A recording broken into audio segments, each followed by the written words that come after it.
March 17, 1943. The U-boat command center, nestled in Curle, France, hummed with a palpable tension. Captain Lieutenant Gar Hessler's chalk scraped a stark melody against the blackboard as he painstakingly recalibrated tonnage projections, his hand faltering over figures that seemed to defy all logical comprehension. Before Admiral Karl Donitz and the gathered officers, he inscribed a number that, mere months prior, would have been easily dismissed as enemy fabrication. 17 vessels launched by the Americans in a single preceding day. Amidst the haze of smoke that permeated the operations room, casting an eerie glow over the submarine pens of Lauron, Admiral Donitz surveyed the stark mathematics of impending failure laid out on the chart table. Intelligence gleaned from informants within American harbors, deciphered radio chatter, and the first-hand accounts of captured mariners all converged on a single, unbelievable conclusion.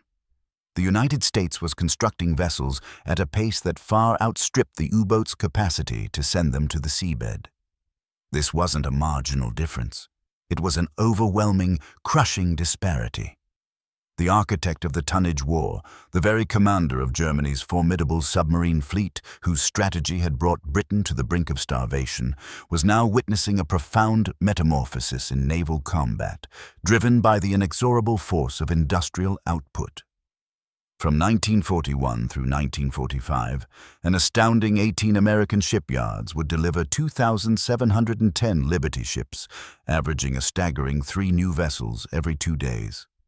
What Donitz had yet to fully apprehend was that this monumental undertaking was but a single facet of an industrial tidal wave that would ultimately churn out over 5,000 ships, irrevocably shifting the momentum of the Battle of the Atlantic.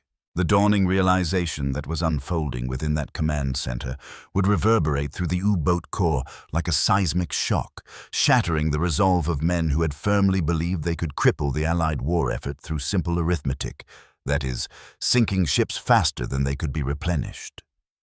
The underlying principle had been elegantly straightforward when Donitz first presented it to Hitler in 1939.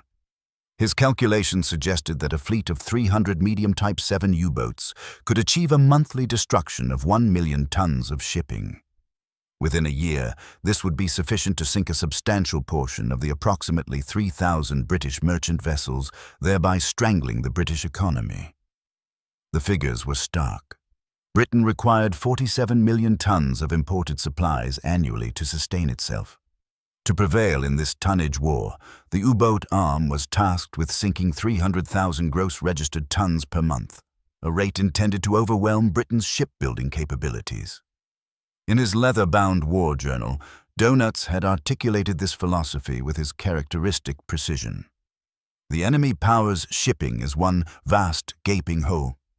Therefore, where a ship is sunk is ultimately immaterial. It must, in the final analysis, be replaced by a new vessel.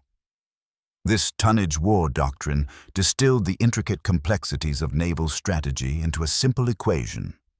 Enemy ships minus sunk vessels equals victory or defeat. By early 1942, this formula appeared to be yielding the desired results. During what U-boat crews termed the Second Happy Time, encompassing operations off the American coast from January to August of 1942, German submarines had been credited with sinking 609 ships, accounting for over 3.1 million tons of Allied shipping. Corvette Captain Reinhard Hardigan, commanding U-123 off the coast of New York, vividly recorded in his war diary, "It is a lamentable situation that there are not 10 U-boats here instead of just 1. The hunting is nothing short of magnificent. The Americans are so utterly complacent. They appear to have learned nothing from 2 years of conflict." Oberleutnant Herbert Vera, serving aboard U-230, recollected the intoxicating allure of the figures during those months. "We were engaged in endless calculations," he recalled. Each vessel averaged 5,000 tons.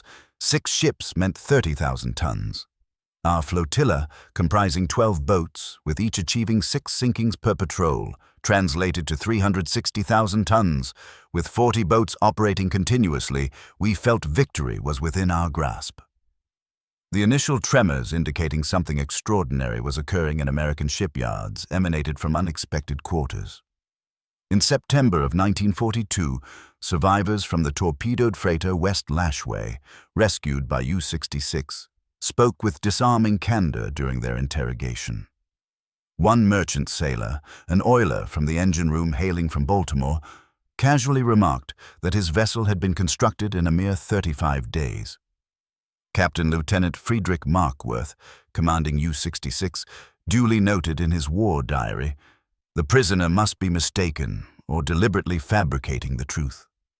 No nation can construct a 7,000-ton vessel in such a time frame. German shipyards require a minimum of 6 months for comparable construction." Yet, reports of a similar nature continued to surface with unsettling regularity. Survivors from the Liberty ship William Clark, sunk by U-29 in November of 1942, insisted their vessel was but one of 60 being erected concurrently at a solitary shipyard in Richmond, California. The captured second mate adamantly asserted that he had personally witnessed 3 ships being launched within a single week, an assertion relayed to U-boat headquarters. These accounts were initially relegated to the realm of propaganda, deemed a deliberate ploy to undermine the morale of German submariners. Korvettenkapitän Gar Hessler, Donutz's son-in-law and chief of operations, penned in a staff assessment, "The Americans are clearly instructing their merchant crews to inflate production figures if apprehended. Such construction rates are technically unfeasible." The stark reality, however, proved far more staggering than any conceivable propaganda effort.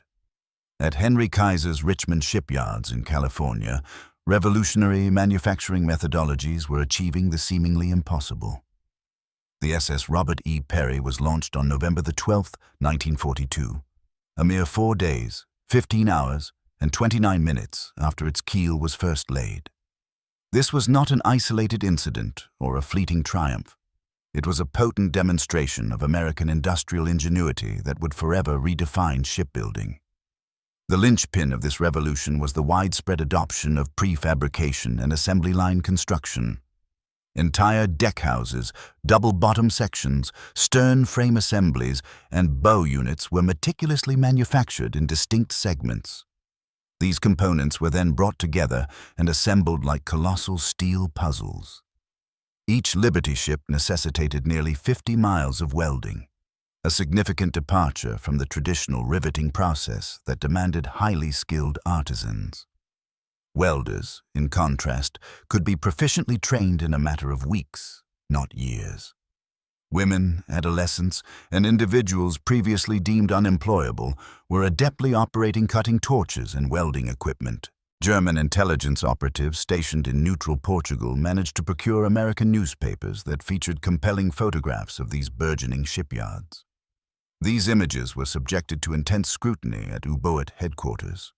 Multiple ship hulls stretched as far as the eye could see, each captured in various stages of its construction journey. Cranes, towering like colossal buildings, moved prefabricated sections that weighed hundreds of tons.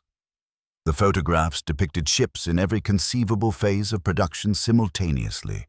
Keels were being laid while others were being outfitted with engines and superstructures, and completed vessels were already steaming away from the fitting-out docks. Oberleutnant Peter Keimer, commanding U-333, would later pen with profound despondency, "Upon viewing those photographs, we understood that the war was irrevocably lost. They were not merely constructing ships. They were manufacturing them with the efficiency of an automobile assembly line." By January of 1943, American shipyards were attaining production rates that surpassed even the most grim projections of German naval planners. The statistics, once definitively corroborated by multiple intelligence streams, were nothing short of devastating. In January of 1943, 96 ships were launched, totaling 850,000 tons.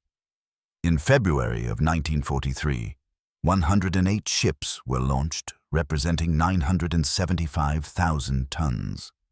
And in March of 1943, an astounding 120 ships were launched, amounting to 1,100,000 tons. By 1944, the average construction time for a Liberty ship had dwindled to 42 days. Yet, this average masked a more astonishing reality. Highly experienced yards were completing vessels in less than 3 weeks, all while simultaneously training new personnel. The emergency shipbuilding program, orchestrated by the United States Maritime Commission, had not only galvanized existing shipyards, but had also given rise to entirely new ones. Captain Lieutenant Wolfgang Luth, one of Germany's most decorated U-boat commanders with 47 ships to his credit, captured the prevailing despair in a letter to his wife that miraculously survived the war. "We are being instructed to meet an unattainable objective," he wrote. "Yesterday, I learned that the Americans produced 1,100,000 tons last month alone. We are not engaged in a naval conflict. We are confronting an industrial complex. We are battling a factory." The full, crushing immensity of America's production capacity struck the U-boat force with overwhelming force during the convoy engagements of March 1943. Convoy HX-229 and SC-122, sailing in close proximity, were targeted by 40 U-boats in what constituted the largest wolf pack operation of the entire war. The U-boats managed to sink 22 ships, a total of 146,000 tons. This represented a tactical victory that, on any other occasion, would have been a crippling blow to Allied logistics. Donuts himself proudly announced this success in a special communiqué, proclaiming it irrefutable proof that the U-boat remained the war's decisive instrument. However, within days, intelligence reports began to arrive, sending icy chills through the operations room. In the very same week that the Conway battle had raged, the Americans had launched 38 ships. The mathematics were stark and inescapable. For every single vessel the Wolf Pack had managed to sink, the Americans were constructing 2. Corvette Captain Hinrich Bleot, commanding U-109, penned in his war diary upon returning from this patrol, "The ocean is teeming with new vessels. Where we once encountered convoys that were half empty, filled with aging, dilapidated ships, we now observe endless formations of newly constructed craft, their paint fresh, their equipment modern, and their flags proudly displayed. They are inundating us with sheer abundance." Even more disquieting were the reports of previously unknown vessel types. Beyond the ubiquitous Liberty ships, American shipyards were churning out faster Victory ships, T-2 tankers, and a variety of specialized vessels. This diversification suggested not a desperate improvisation, but rather a meticulously planned, resource-rich endeavor. German submariners who had survived the destruction of their U-boats and were subsequently rescued by Allied vessels provided the most granular intelligence regarding American production capabilities. Oberleutnant zur See Hans Ulrich Fester, pulled from the frigid waters after U-189 was sunk by British escorts in April of 1943, spent 3 weeks aboard the newly commissioned Liberty ship James W. Venner before reaching port. In his post-war memoir, Fester recounted, "The ship was so new that the instruction manuals were still sealed in their plastic wrapping. The crew accommodations featured amenities we hadn't encountered in years: hot showers, electric lighting throughout, and refrigerated food storage. The engine room housed equipment more advanced than that found in our newest U-boats. This was not some hastily assembled emergency vessel, but a thoughtfully designed ship that, remarkably, had been completed in just 5 weeks." The American crew, exuding an air of unshakable confidence in their nation's eventual triumph, spoke freely about the production statistics. One merchant marine officer even presented Fester with a newspaper clipping detailing Kaiser's Richmond shipyards. The article, intended to bolster American spirits, contained production figures that Fester found utterly astounding. 18 American shipyards had collectively delivered 2,751 Liberty ships, undoubtedly the largest class of vessels ever constructed. In May of 1943, German naval intelligence achieved what they considered a significant coup. Through Spanish intermediaries, they acquired a complete copy of the United States Maritime Commission's annual report. This document, originally intended for submission to Congress, meticulously detailed American shipbuilding achievements and future projections with exhaustive thoroughness. Reportedly, upon perusing this document at his headquarters, Donuts remained in silent contemplation for a full hour. The sheer magnitude of the numbers presented was beyond his immediate comprehension. American shipyards had launched 4,915 merchant ships, collectively totaling 36,960,592 tons during the war years, a figure nearly 4 times the size of the pre-war American merchant marine. The report further projected that 1944 production levels would surpass those of 1943. The document revealed that 250,000 individual components were prefabricated across the nation, assembled in sections weighing up to 250 tons, and then welded together in approximately 70 days.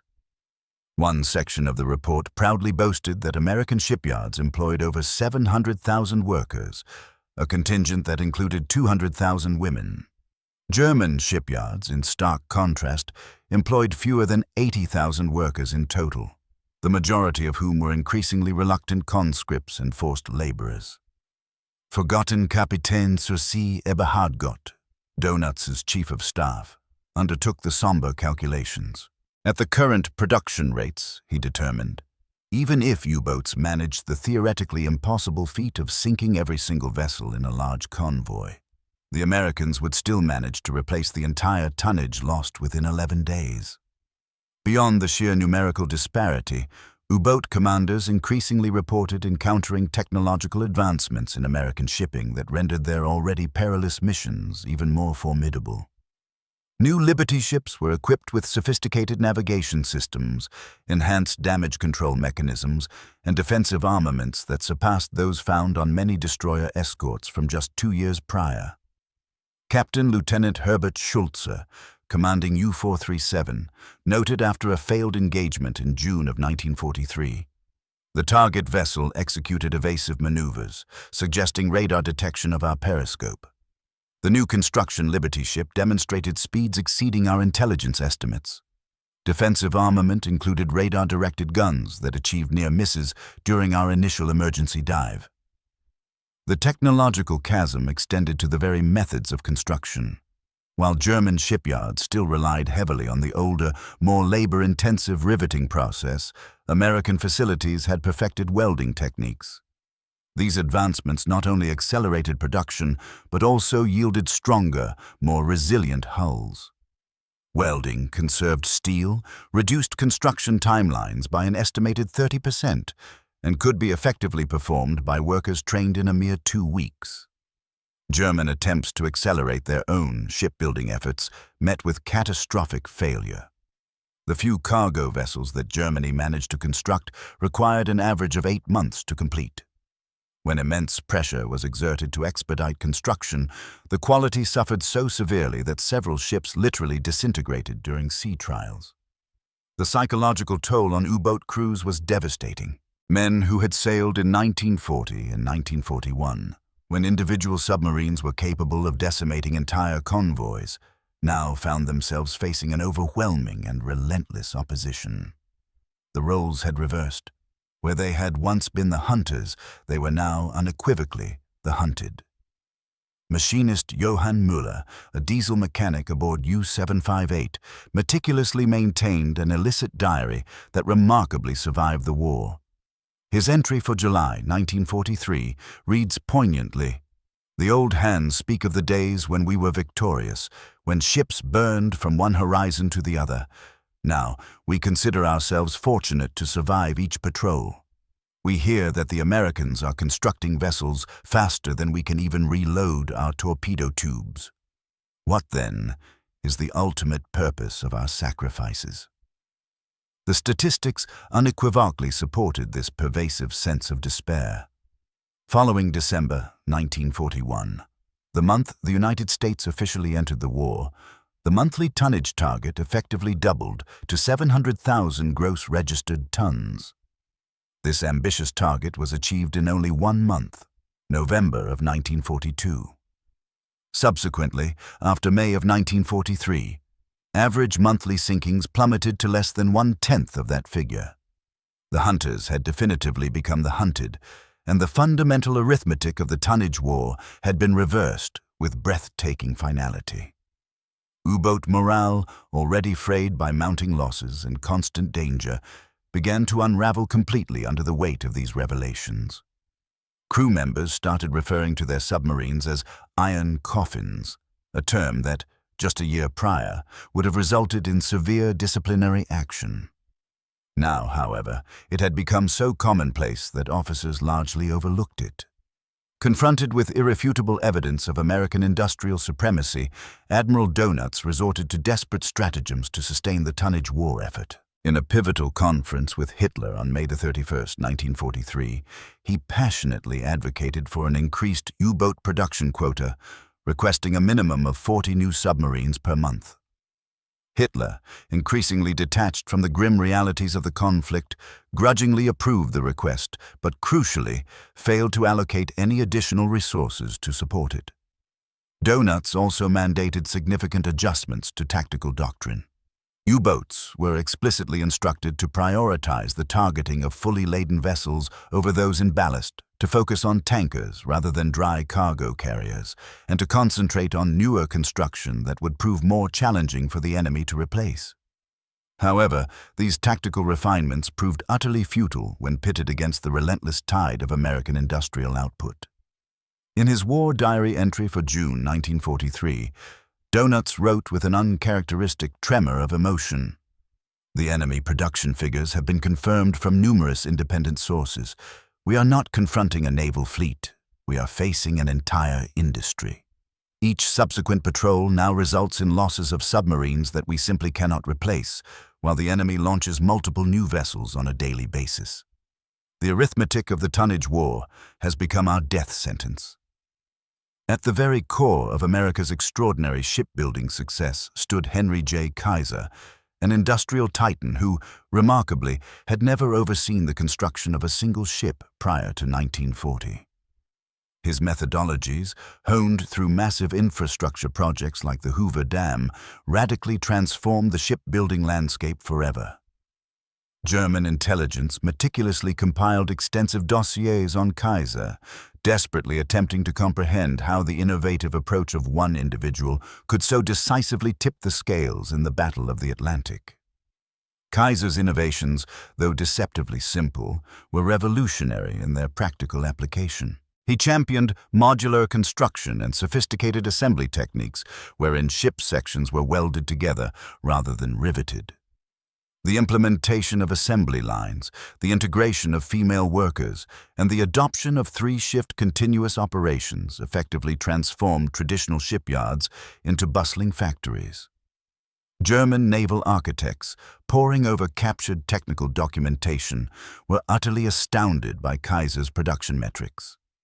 His Richmond shipyards alone, at their peak operational capacity, employed 90,000 workers. The principle of prefabrication meant that while one ship was undergoing final assembly, components for 5 other vessels were concurrently under construction. The shipyard operated with the seamless efficiency of an automobile factory, with ships progressing through successive assembly stations. Konter-Admiral Werner Fuchs, head of German naval construction, delivered a stark report to Admiral Donuts. "Kaiser has industrialized shipbuilding in ways we never conceived possible. Our shipyards are akin to artisan workshops. Theirs are veritable factories. We painstakingly build ships. They manufacture them with industrial precision. The distinction is not merely one of degree, but fundamentally of kind." The Liberty ship itself rapidly evolved into a potent symbol of American industrial might, a specter that haunted the crews of the U-boats. Based on a rudimentary British design dating back to 1879, these vessels were deliberately engineered to be basic, slow, and unglamorous, yet possessed the crucial capability of transporting 10,000 tons of cargo. A single Liberty ship could haul 2,840 jeeps, 440 light tanks, or 260 medium tanks, or an astonishing 230 million rounds of rifle ammunition. What truly terrified German naval planners was not the inherent sophistication of the Liberty ships, but their sheer, overwhelming numbers and their unparalleled replaceability. When U-515, under the command of Vera Hanke, sank the Liberty ship Thomas McKean in June of 1942, American shipyards astonishingly launched 3 identical vessels within that same week. The fate of any individual ship was ultimately inconsequential. It was the immense, relentless production system that held all the power. Captured German naval officers were frequently subjected to viewing American propaganda films that showcased the remarkable process of Liberty ship construction.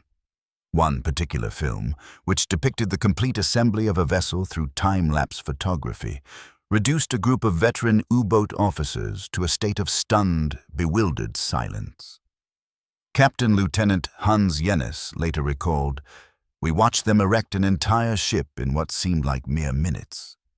While undoubtedly propaganda, the ships themselves were very real. We saw them daily through our periscopes, their fresh paint, their unfamiliar flags, all heading towards Britain.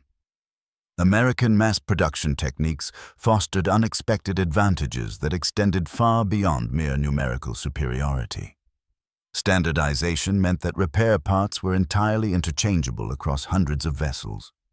A damaged Liberty ship could be efficiently repaired in any Allied port using readily available standard components.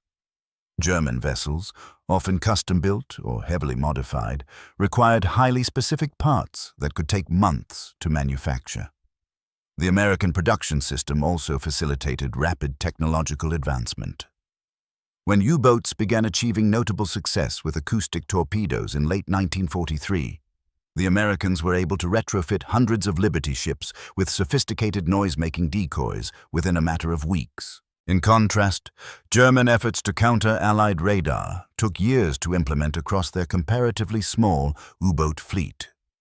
Oberleutnant zur See Heinz Schäfer, who would later command U-977 on its famous surrender voyage to Argentina, observed, "The Americans learned from every single sinking, and their corrective measures were implemented across hundreds of ships simultaneously. We also learned, but our lessons were applied to individual boats slowly and with great difficulty. They were engaged in an industrial war. We were fighting an artisanal one." By the autumn of 1943, the stark arithmetic of defeat was undeniable. Intelligence reports definitively confirmed that American shipyards had attained an unprecedented production rate of over 1.5 million tons per month. The United States and Canada had commenced building ships at a pace faster than they could be sunk as early as September 1942, when 713,204 tons of new merchant shipping were delivered, while only 500,881 tons were lost. The gap, however, had only continued to widen exponentially. At a critical conference of U-boat flotilla commanders held in October 1943, Admiral Donuts presented the figures that sealed their impending fate. On a blackboard in the operations room, he meticulously drew 3 distinct columns. Ships sunk, October 1943. 29 vessels, totaling 156,000 tons. Ships built, October 1943. 140 vessels, totaling 1,200,000 tons. The net gain for the enemy stood at 111 vessels, amounting to 1,044,000 tons. A heavy silence descended upon the room. Finally, Korvettenkapitän Vera Winter, commander of the first flotilla, broke the silence with a grim pronouncement. "Herr Admiral, at these rates, even if we achieve 0 sinkings, the enemy continues to grow stronger. We are not slowing their progress. We are merely providing their shipyards with valuable practice." Donut's response, meticulously recorded by his aide, was revealing in its stark resignation. "Gentlemen, we persist not because we believe we can still win the tonnage war, but because our duty demands it. Every ship we manage to sink, however briefly, delays the vital flow of supplies to our enemies. We endured a profound loss, yet our dignity remained intact. For the average U-boat crewman, The sheer scale of American industrial output became evident not through official figures, but through the steady accumulation of eyewitness accounts. Bootsman Wilhelm Hoffmann, a torpedo mechanic serving aboard U-604, meticulously chronicled this dawning realization in his clandestine journal. In March of 1942, he recorded the sinking of an aged Greek freighter, describing it as a dilapidated hulk held together mostly by paint. These, he noted, are the vessels starving England. By September of 1942, a shift was apparent. Encountered a new American freighter in a convoy, fresh paint, modern design. Where did such a vessel originate? The entries continued. March of 1943 revealed, every vessel in the convoy appears brand new, with identical profiles, as if they are being stamped from a mold. By July of 1943, a somber observation. Oberbootsman claims the Americans construct 3 ships for every one we destroy. If this is true, then why do we continue our patrols? He witnessed 17 vessels in a single convoy, all bearing American flags and all appearing to be newly built. Despite their efforts, they managed to inflict damage on only one. The futility of their mission became increasingly apparent. Germany's efforts to comprehend and counter America's burgeoning shipbuilding capacity spurred an aggressive intelligence-gathering operation. Agents operating in neutral territories procured American newspapers and magazines, while technical journals were surreptitiously transported through Spain and Sweden. Every captured merchant mariner underwent rigorous interrogation regarding shipyard locations, construction methodologies, and production volumes. The intelligence gathered painted an ever more grim and overwhelming picture.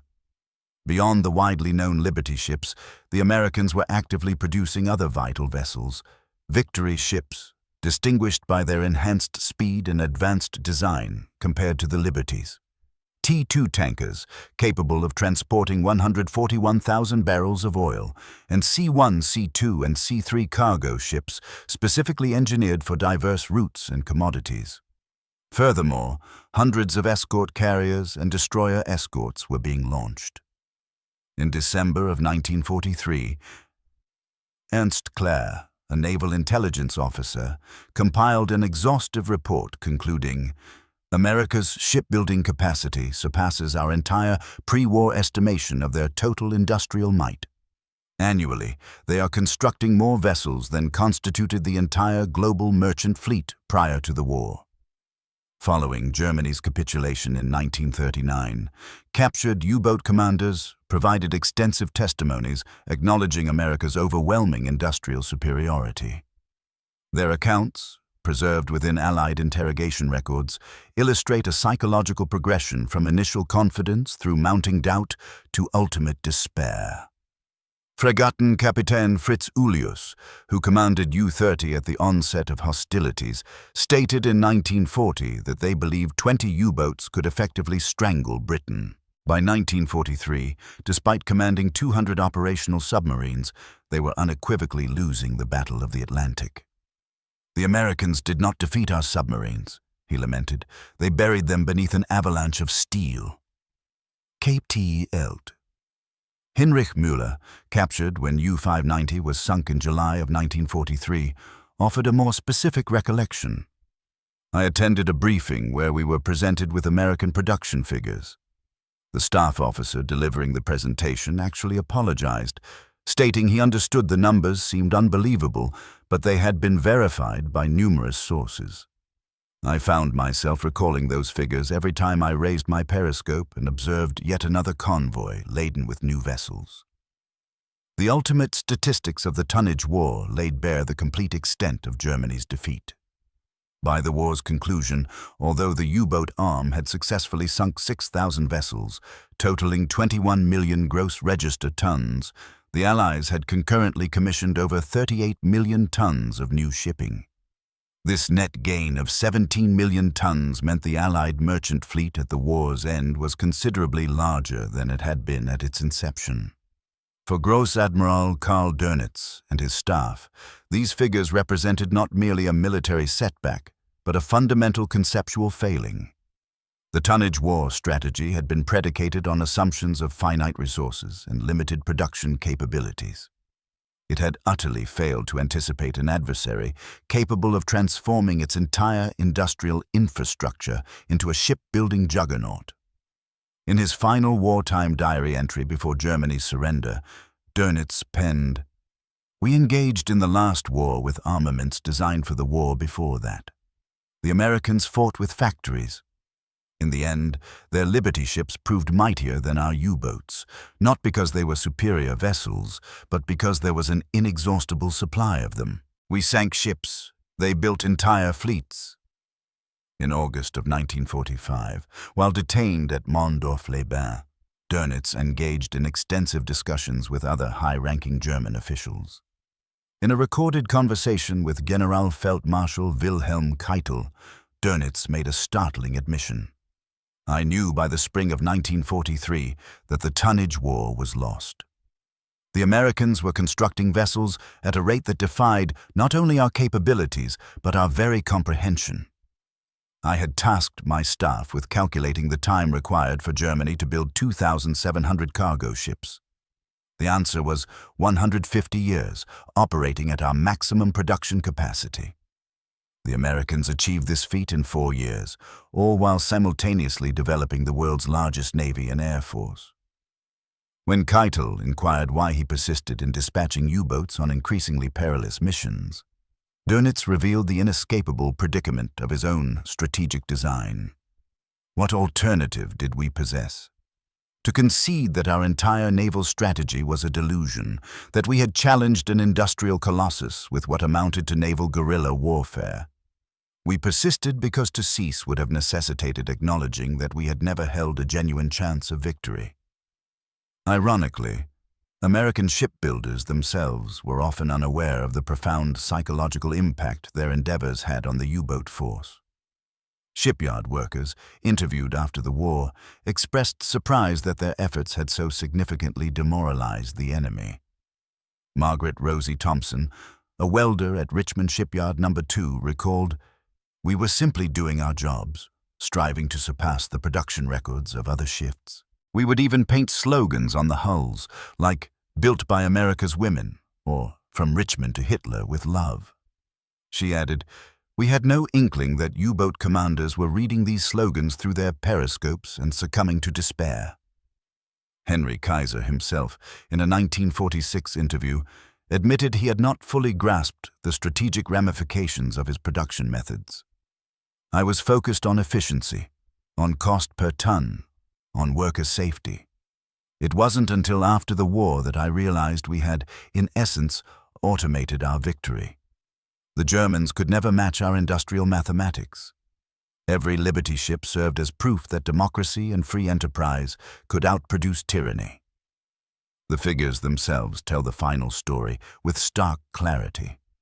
The German U-boat force comprised 1,162 commissioned U-boats, of which 777 were lost. 30,000 submariners perished, resulting in a 75% casualty rate. A total of 2,779 Allied vessels were sunk. In contrast, American shipbuilding efforts resulted in the construction of 2,710 Liberty ships, 534 Victory ships, and over 500 additional cargo vessels, bringing the total number of ships constructed to over 5,000. At the zenith of its production, American shipyards generated the equivalent of the entire pre-war commercial shipping tonnage in a mere 3 years. The mathematical calculations that Dönitz had so meticulously devised in 1939 had not only been defeated, but utterly obliterated.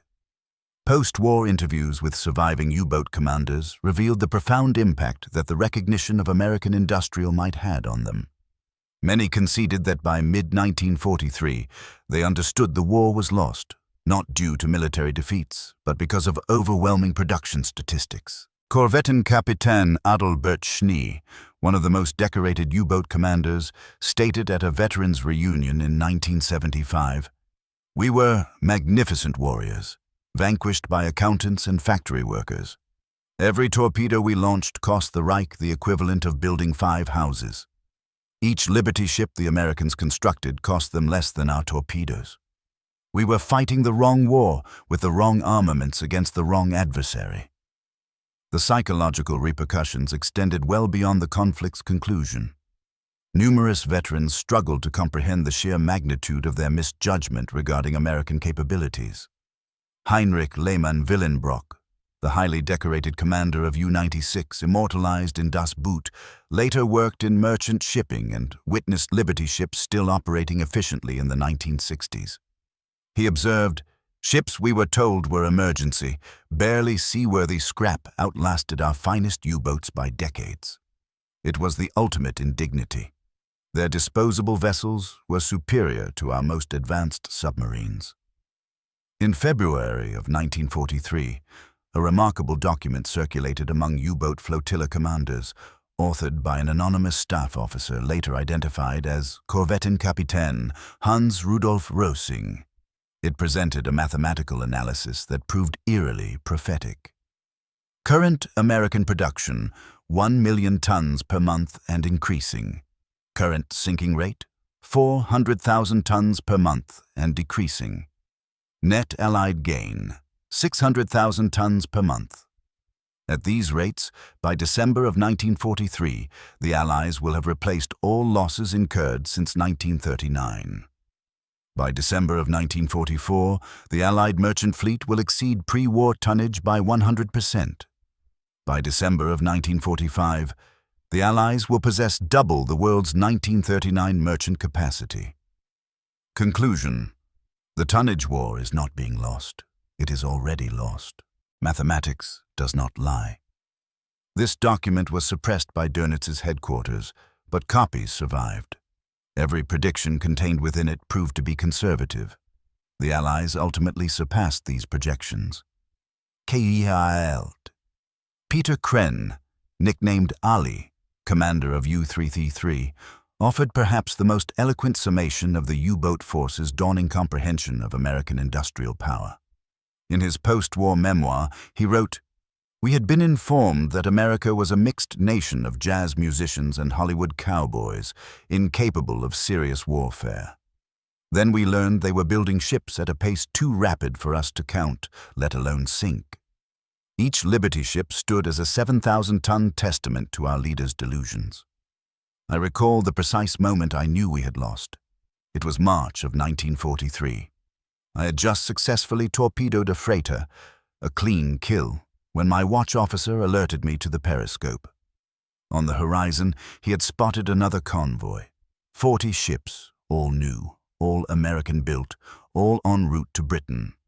I had 2 torpedoes remaining, 2 torpedoes against 40 vessels. That was the mathematics of our defeat. We were U-boat men, elite warriors of the Kriegsmarine. We believed courage and skill would triumph over sheer numbers, but you cannot torpedo a production statistic. You cannot sink an assembly line with valor. The Americans had weaponized their entire industrial base, and we were attempting to interdict their output with submarines. It was akin to attacking a thunderstorm with a sword. Heroic, perhaps, but ultimately futile." At the Nuremberg trials, Dönitz faced extensive questioning regarding his decision to continue the U-boat war despite awareness of American production superiority. His response, recorded in the trial transcripts, remains one of the war's most revealing admissions. By early 1943, I was aware from intelligence reports that the Americans were constructing approximately 140 ships monthly, while we were sinking fewer than 40. Simple arithmetic demonstrated that we were losing the tonnage war by a ratio of 3-to-1, and this ratio was worsening each month. But what alternative did we possess? To cede the Atlantic without a fight? To allow the Allies to assemble their invasion fleets unhindered? We persisted not because victory was attainable, but because we could compel the enemy to allocate resources towards convoy protection, towards the construction of even more vessels, and towards maintaining their vast anti-submarine infrastructure. The true tragedy was not that we lost the tonnage war.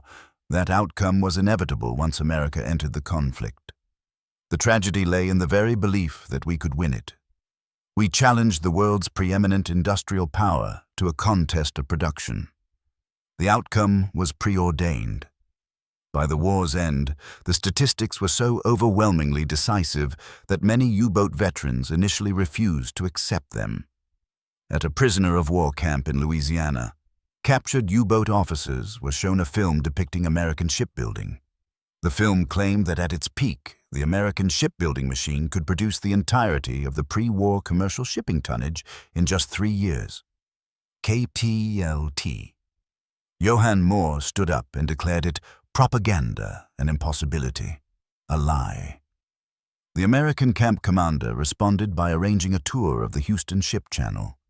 The German officers were shown dozens of Liberty ships under construction, thousands of workers engaged in welding and assembly, and complete vessels being launched daily.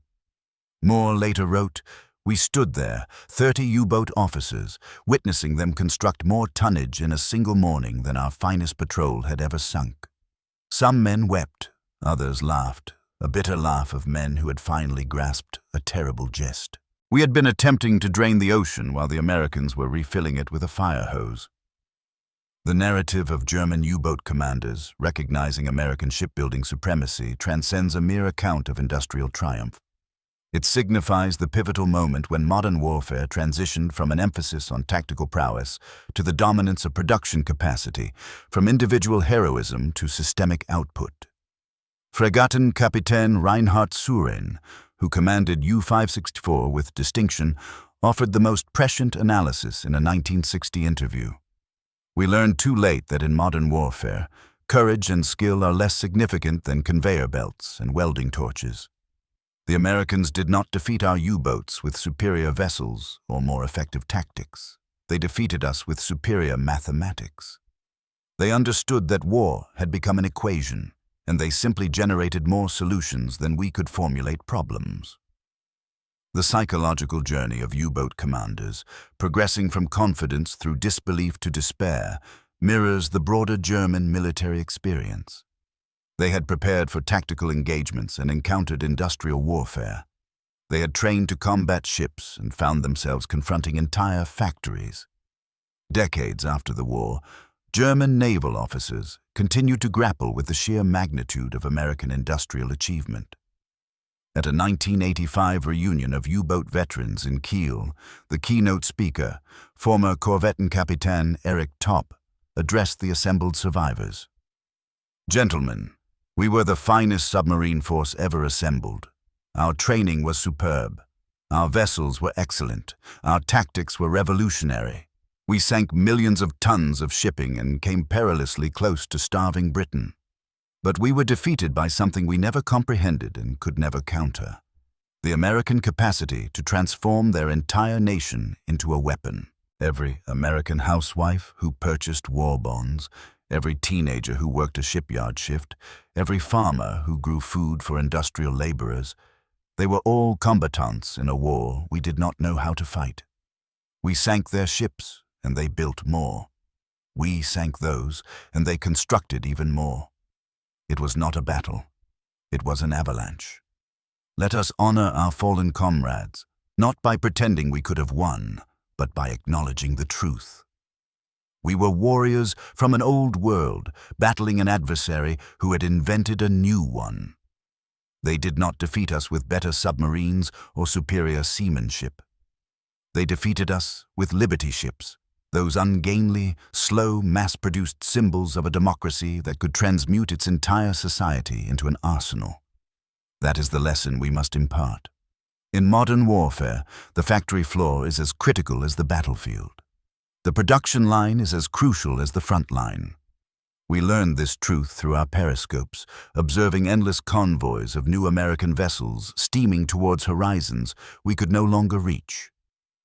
The war's conclusion brought definitive tallies that corroborated what U-boat commanders had realized by 1943.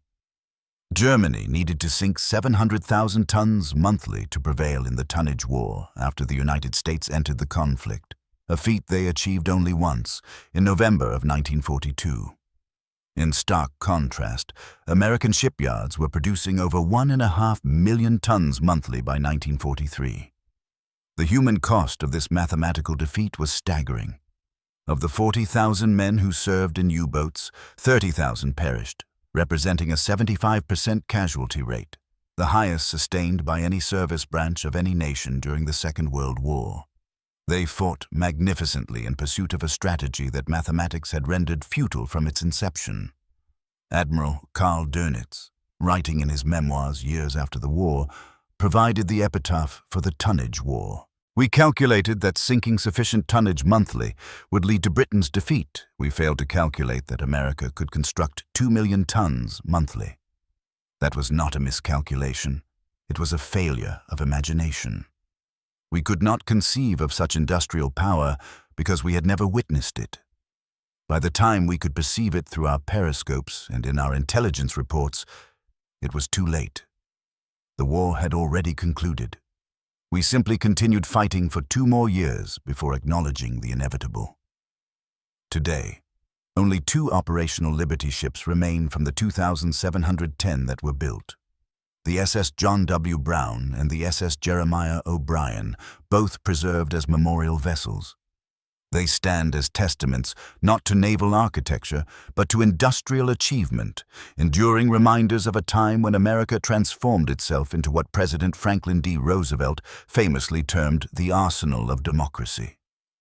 For the German U-boat force, these ships represent something more profound, the tangible manifestation of mathematical defeat. Every rivet, every weld, every ton of cargo capacity was a variable in an equation they could never balance. They had entered the war confident in the superiority of German engineering, the excellence of their training, and the inevitability of their victory.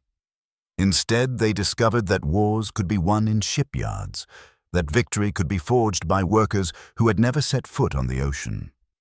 The story of U-boat commanders realizing America built ships faster than they could sink them is ultimately a narrative about the fundamental transformation of warfare itself. It marks the point at which industrial capacity eclipsed military skill, where production lines became more decisive than front lines, and where the ability to construct proved more formidable than the capacity to destroy. In the final analysis, the German U-boat force was not vanquished by superior Allied naval strength, more effective tactics, or even more courageous sailors. They were defeated by 2,710 Liberty ships constructed between 1941 and 1945. Each vessel, a 7,000-ton testament to the principle that in modern warfare, mathematics carries more weight than martial prowess, and the nation capable of building the most and doing so the fastest will ultimately prevail. The U-boat commanders who survived the war carried this profound understanding with them for the remainder of their lives. The terrible realization that they had been magnificent warriors engaged in the wrong kind of conflict, employing submarines against spreadsheets, attacking with torpedoes an enemy armed with assembly lines. They had sought to win a tonnage war and discovered, far too late, that their adversary had redefined the very meaning of tonnage. Their story serves as both a somber warning and an invaluable lesson. In the era of industrial warfare, courage and skill remain essential, but they are insufficient against overwhelming productive capacity. The U-boats of the Kriegsmarine were among the finest instruments of war ever devised, crewed by some of history's bravest and most skilled combatants. Yet, they were ultimately overcome by something as prosaic as production statistics, as unglamorous as welding torches, as straightforward as the ability to construct vessels at a rate far exceeding their destruction. That is the ultimate lesson of the tonnage war. In contemporary conflict, victory belongs not to the valiant, but to the productive, not to the skilled, but to the systematic. Not to those who can obliterate, but to those who can create. The German U-boat commanders learned this truth through their periscopes, observing unending streams of newly constructed American vessels sailing into the distance. Each ship represented a mathematical certainty of their inevitable defeat.